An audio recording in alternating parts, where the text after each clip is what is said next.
Bom, então vamos lá, vamos direto para o Lawrence Kohlberg, nascido em 1927, falecido em 1987, principal continuador daquele projeto do Piaget, que não foi adiante e já teve aquele bocado de coisa para a gente falar, né?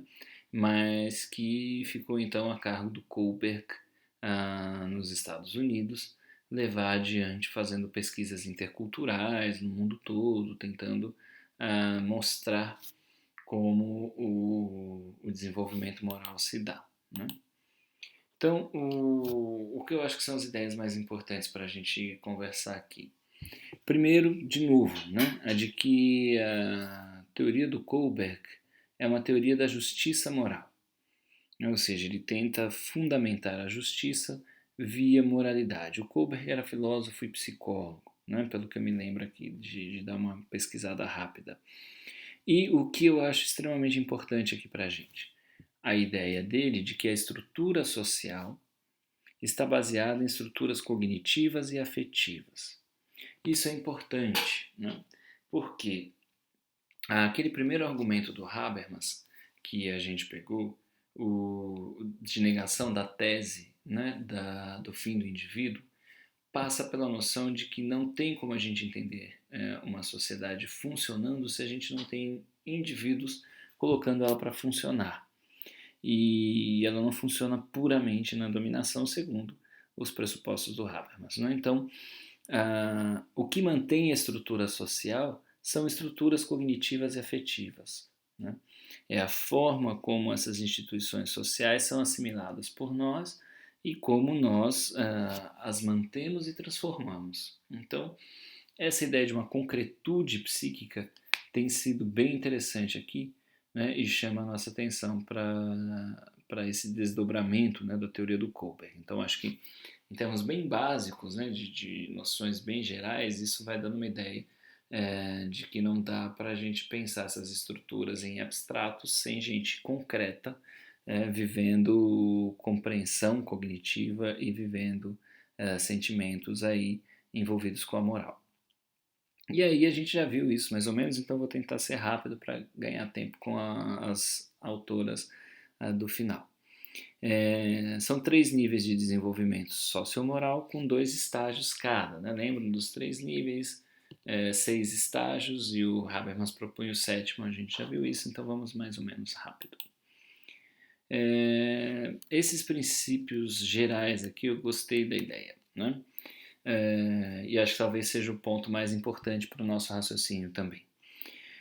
Primeiro, esses princípios foram extraídos de estudos interculturais. Então, como eu falei, o Kohlberg fez estudos com muitas pessoas em diversos continentes para tentar mostrar que não necessariamente os conteúdos são universais, mas a forma como o desenvolvimento moral se dá é comum nas diversas culturas. Tá?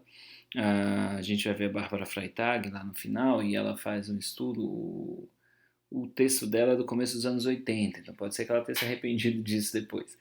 Não sei, porque não fiz essa investigação nesse nível, né? Depois eu faço fofoca também, que eu tive a oportunidade de conversar com ela.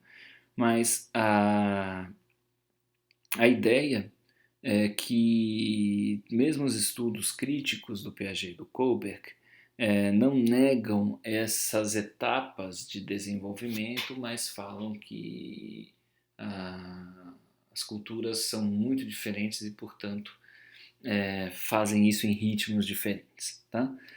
Mas para o final eu falo um pouco de como eu penso isso, não que eu tenha feito estudos aprofundados, né? Eu acho que essas são coisas que vêm surgindo, eu vou dando essa disciplina, tentando melhorar, trazendo coisas novas, e assim vai se desdobrando um projeto de pesquisa, que depois também eu conto qual tem sido o meu e como esses temas aqui dialogam, né, com o meu projeto de pesquisa. Então, quais são esses princípios gerais? Né? O primeiro, desde o Piaget isso ficava claro e agora isso está mais claro ainda. A discriminação da intencionalidade, né, ou seja, entender a intencionalidade das pessoas e a própria intencionalidade é central para a gente pensar na questão da moralidade. né? Então, sair do ato concreto da retribuição ou da punição a esse ato, mas pensar em intencionalidade. E o que ele diz? Que é universal essa questão. A intencionalidade aumenta com a idade, né? Ou seja, é proporcional à idade. Então, conforme a gente vai desenvolvendo as questões cognitivas e afetivas, a gente vai desenvolvendo a intencionalidade, né? Essa discriminação da intencionalidade está relacionada, oh meu Deus do céu, olha os erros de digitação, com o desenvolvimento da inteligência. Tá? Então, o desenvolvimento cognitivo e o desenvolvimento moral estão relacionados. E esta discriminação depende da estimulação cognitiva. Então, esses são fatos relativamente, ou pelo menos afirmados por Kohlberg como universais, tendo mudanças culturais, mas presente em todas as culturas, né?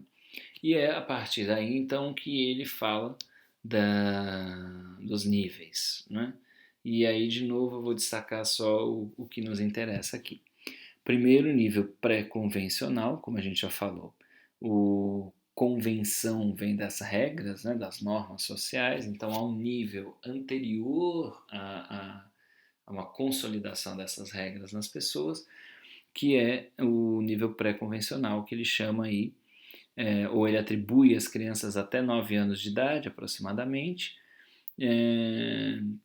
presente em alguns adolescentes e nas pessoas delinquentes. Isso vai ser interessante, a gente não tem como aprofundar muito, mas é interessante comparar mais adiante na terceira geração da teoria crítica a importância, né, da psicanálise winnicottiana e como o Winnicott lida com a delinquência, né? Ele tem um livro importante chamado Privação e Delinquência, né? E a gente conversa um pouquinho sobre ele mais adiante.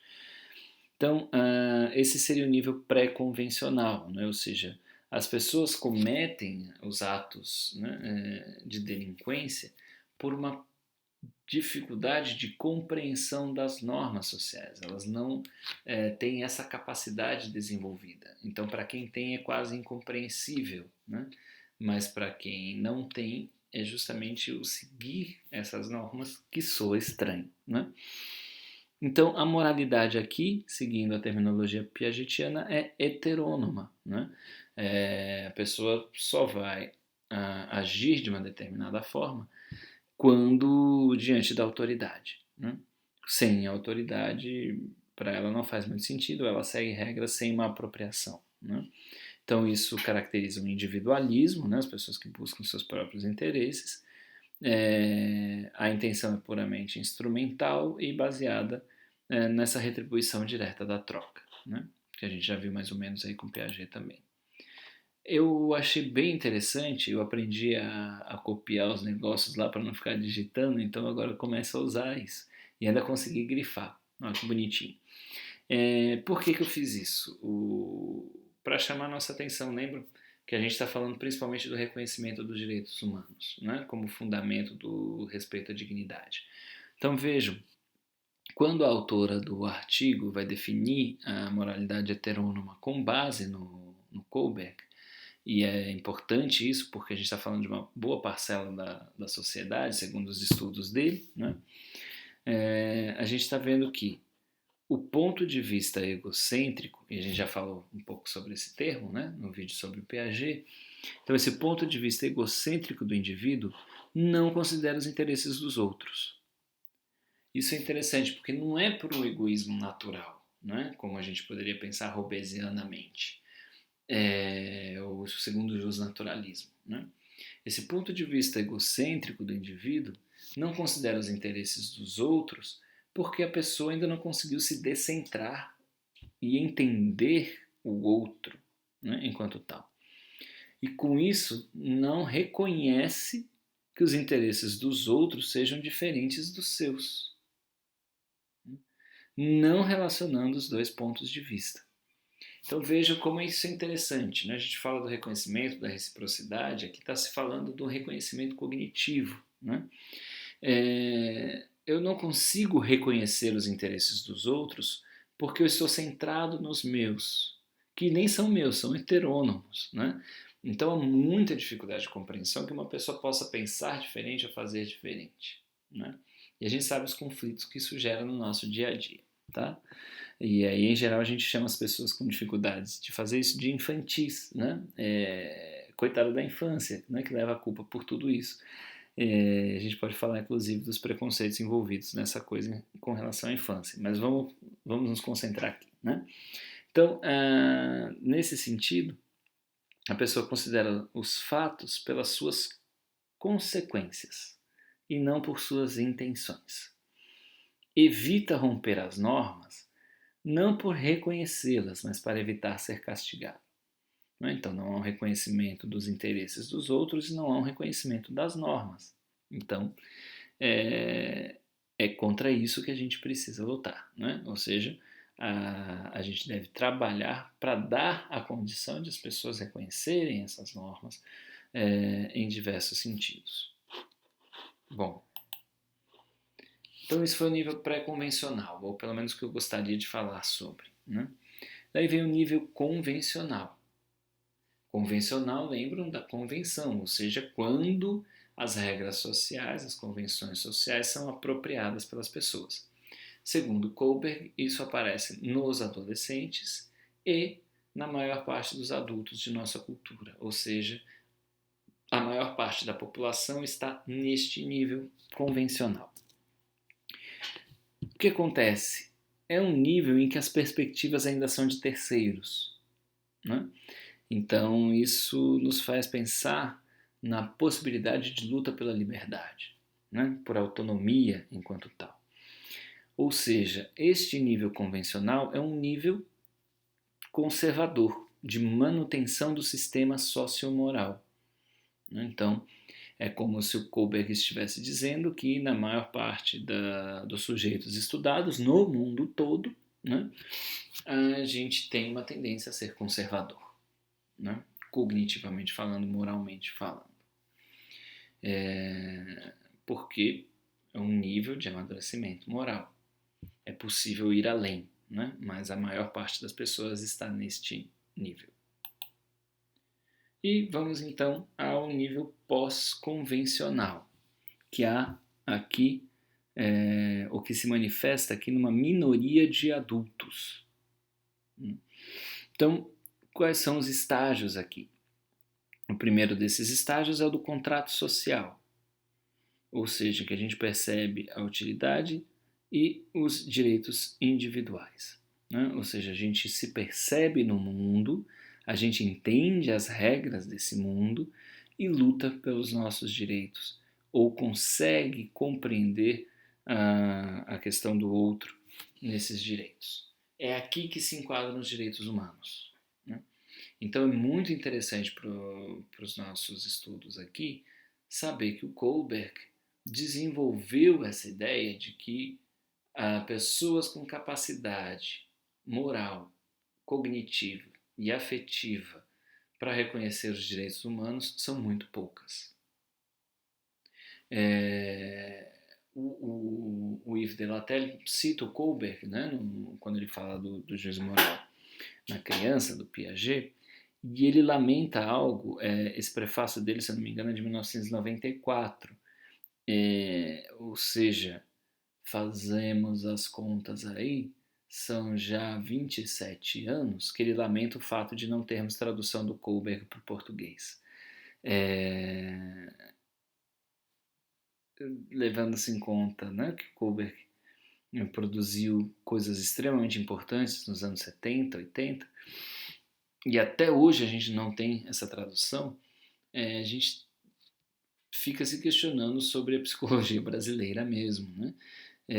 Sobre como a gente lida com essas questões e como a gente está centrado em fatores individuais e pensa pouco a questão vinculada aos direitos das pessoas e dos coletivos, né? É só um momento cultural em que eu penso na deformação da psicologia brasileira, da qual eu sou também vítima, né? Tenho também estudado isso mais recentemente, mas também não sou estudioso de Kohlberg e tenho tido muita vontade de ler para entender um pouco melhor, né? Em profundidade. Então, essa é a ideia, né, desse primeiro estágio do nível pós-convencional, e o segundo, que é o da conquista, digamos assim, de princípios éticos universais e de uma justiça imparcial. Né? O que acontece aqui, então, é essa possibilidade de universalização, de não pensar só nos meus direitos, mas nos direitos de todos, né? E não julgar as pessoas por proximidade afetiva ou por qualquer tipo de proximidade, mas entender que esses princípios cooperativos estão presentes ou deveriam se fazer presentes de forma justa para todas as pessoas. Trecho, acho que tem 2 trechos sobre o Kohlberg que eu destaquei do texto, né? Primeiro, os múltiplos princípios de justiça nessa fase, que é o pós-convencional, né, incluem o máximo de qualidade de vida para cada um. Então vejam que